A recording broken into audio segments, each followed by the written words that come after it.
Hello students, class 7। जैसा कि आप सभी को पता है कि हम हमारी लास्ट वीडियो में रामानुजनम चैप्टर नंबर 12 को रीडिंग कर रहे थे, तो इसी क्रम को आगे बढ़ाते हैं। अब हम आ चुके हैं पेज नंबर 75 पर।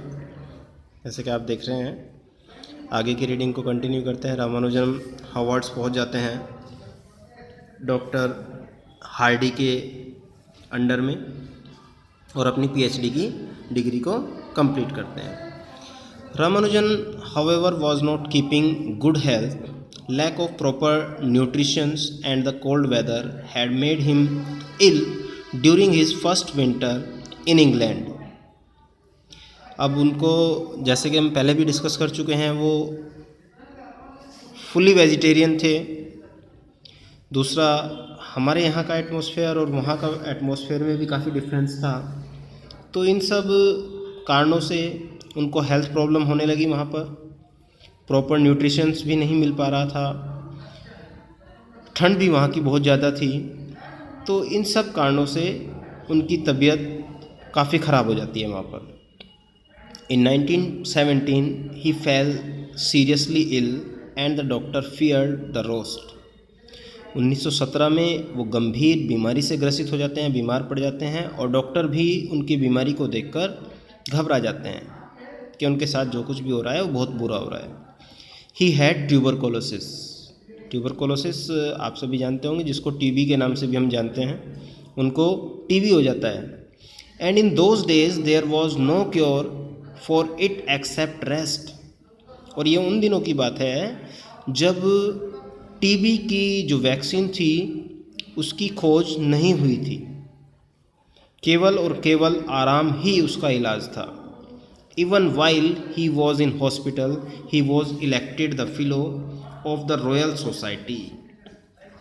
अब ये उनके लिए बड़ी ही उपलब्धि थी कि वो हॉस्पिटल में एडमिट थे, लेकिन इन्हें हॉस्पिटल में एडमिट होने के बावजूद भी उनको रॉयल सोसाइटी के लिए चुना जाता है। A great honour for someone so young. इतनी युवा अवस्था में किसी का सिलेक्शन होना रॉयल सोसाइटी के लिए बड़े सम्मान की बात थी। Ramanujan's health improved slightly and in 1919 he sailed for India. धीरे धीरे उन्होंने अपनी बीमारी पर भी विजय प्राप्त की। इम्प्रूव हुआ, सेहत में सुधार हुआ उनकी धीरे धीरे, और 1919 में वो यात्रा करके वापस, समुद्री यात्रा करके वापस भारत आ जाते हैं। Unfortunately, his health deteriorated in India and he died in 1920. और दुर्भाग्य की बात रही कि एक बार फिर वो भारत आने के बाद एक बार फिर गंभीर बीमारी से पीड़ित होते हैं और उनकी मृत्यु 1920 में हो जाती है। Ramanujan left a number of unpublished notebooks filled with theorems that mathematicians have continued to study.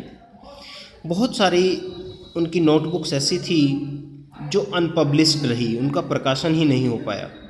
उसमें बहुत सारी थ्योरम्स थी मैथमेटिक्स से रिलेटेड, जिन पर निरंतर अध्ययन किया गया। The 600 formula he jotted down on loose sheets of papers during the 1 year he was in India are the basis of the lost notebooks which were discovered in 1976। अब ये इतनी सारी चीज़ थी, इतने सारे फॉर्मूलेस थे जो उस समय खो चुके थे। लॉस्ट नोटबुक का जिसको नाम भी दिया गया है, और अंत में इनको डिस्कवर किया गया, एक बार फिर खोजा गया 1976 में।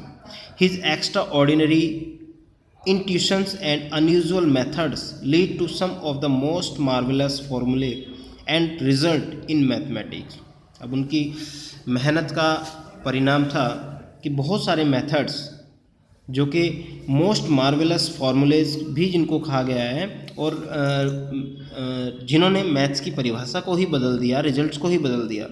After Ramanujan's death Hardy said that on the basis of pure talent on a scale of 0 to 100 he would give himself 25 and Ramanujan 100.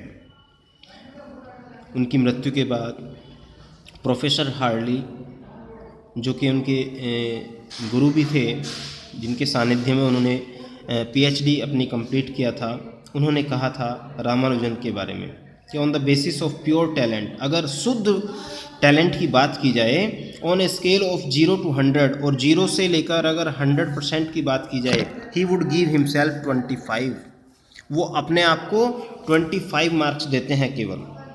And Ramanujan 100, और रामानुजन को पूरे 100 मार्क्स प्रदान करते हैं। ये एक बड़ी ही उपलब्धि थी रामानुजन के लिए कि एक गुरु अपने शिष्य के बारे में ऐसा कह रहा है कि मैं केवल उनके सापेक्ष 25% हूँ, और उनका जो शिष्य है रामानुजन, उसको 100% मिलता है। उन्होंने अपना फुल डिवोशन दिया। बेटे इस प्रकार से आपका ये जो चैप्टर था रामानुजन, ये कंप्लीट होता है। इसकी एक्सप्लेनेशंस आपकी कंप्लीट हो जाती है। 3 भाग में हमें इस वीडियो को तैयार किया है, part 1, part 2 and part 3। This is the last part of your chapter. Now अब आपको क्या करना है, एक तो जो उसकी वर्ड मीनिंग्स आपको बुक्स में दिए गए हैं, इन वर्ड मीनिंग्स को आपको अपनी नोटबुक में करेंगे। Theorems, general proportion not self evident but demonstrable by arguments. Second, synopsis यानी कि summary, wizard, person of extraordinary powers, endeavours, efforts and collaborations, work jointly. आगे भी इसमें कुछ नहीं दिया, आगे कोई वर्ड मीनिंग्स नहीं है, तो ये इन्हीं वर्ड्स मीनिंग्स को आप अपनी नोटबुक्स में कर लेना है आपको। And after that hard works, आपको मिनिमम 50 हार्ड वर्क्स यहाँ से सेलेक्ट करने हैं, और उन 50 हार्ड वर्ड्स को आपको अपनी नोटबुक में लिख लेना है। इसके बाद आपका जब आप पेज टर्न करेंगे तो आपको मिलेगी एक्सरसाइज। सबसे पहले MCQs टाइप हैं।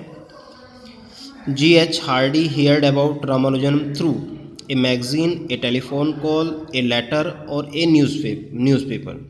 तो जैसा कि हम सभी को पता है, लेटर के इस चैप्टर के माध्यम से हमने पढ़ा है, G.H. हार्डी को रामानुजन के बारे में किस माध्यम से पता चलता है? एक मैगजीन के माध्यम से पता चलता है, ए टेलीफोन कॉल के माध्यम से पता चलता है, या ए लेटर के माध्यम से पता चलता है, या एक न्यूज़पेपर के माध्यम से पता चलता है। तो हम आंसर को जानते हैं कि इसका आंसर क्या है, ए लेटर। रामानुजन ने खुद उनको एक पत्र लिखा था और उसी के माध्यम से उनको उसके बारे में पता चलता है। The envelope that hardly received also content, उसमें क्या था? जो हार्डी को पत्र भेजा था रामानुजन ने, उसमें क्या क्या था? Ramanujan's theory, money, letters of reference, educational certificate. तो उसमें ना तो मनी थी, ना लेटर्स ऑफ रेफरेंस था, ना एजुकेशनल सर्टिफिकेट्स थे। उसमें सिर्फ और सिर्फ रामानुजन्स की थ्योरम्स थी, जो उन्होंने थ्योरम्स बनाई थी, वो थ्योरम्स उसमें थी। थर्ड था, Ramanujan's fell ill in England due to much studying, बहुत ज़्यादा अध्ययन करने के कारण वो इंग्लैंड में बीमार पड़ गए थे। नहीं, ये गलत है। Lack of nutritions and cold weather, ये बिल्कुल करेक्ट ऑप्शन है। न्यूट्रिशंस फूड के कारण और एक्सट्रीमली कोल्ड वेदर के कारण उनकी तबीयत वहाँ पर ख़राब हुई थी। लास्ट है इसमें यहाँ पर आपका सेकंड ऑप्शन ठीक मिलता है, तो थर्ड जो C एंड D ऑप्शन है, इनको पर जाने की आवश्यकता नहीं है। Lack of suitable lodging facilities, wrong answer है। ए जेनेटिक डिसऑर्डर, जेनेटिक भी इनको कोई प्रॉब्लम नहीं थी। तो ये दोनों ऑप्शन आपके सही नहीं है। तो इसके बाद हम चलते हैं क्वेश्चन नंबर 4 पर। His unpublished notebook content 200 formulas, 300 formulas, 500 formulas और 600 फार्मूलाज। अभी हमने पढ़ा है पार्ट 3 में, उसमें लगभग 600 फार्मूलाज थे। लगभग 600 फार्मूलाज ऑफ मैथमेटिक्स से जो रिलेटेड थे, वो उनकी अनपब्लिश्ड नोटबुक्स में थे, जो उनकी मृत्यु के समय तक पब्लिश नहीं हुए थे। तो इस प्रकार से बेटे ये MCQs हमने ये काम कर लेना है अपना। उसके बाद जो आपके क्वेश्चन एंड आंसर हैं, हम नेक्स्ट वीडियो में उनको लेंगे। जो बुक वर्क है उसको भी नेक्स्ट वीडियो में लेंगे। आप वीडियो के हेल्प से चैप्टर को अच्छी तरह से प्रिपेयर करेंगे। पूरा चैप्टर आपको पढ़ लेना है और उसके बाद आपको ये बुक वर्क भी कर लेना है। नेक्स्ट वीडियो होगी हमारी इस चैप्टर से रिलेटेड क्वेश्चन एंड आंसर के लिए। Okay and bye.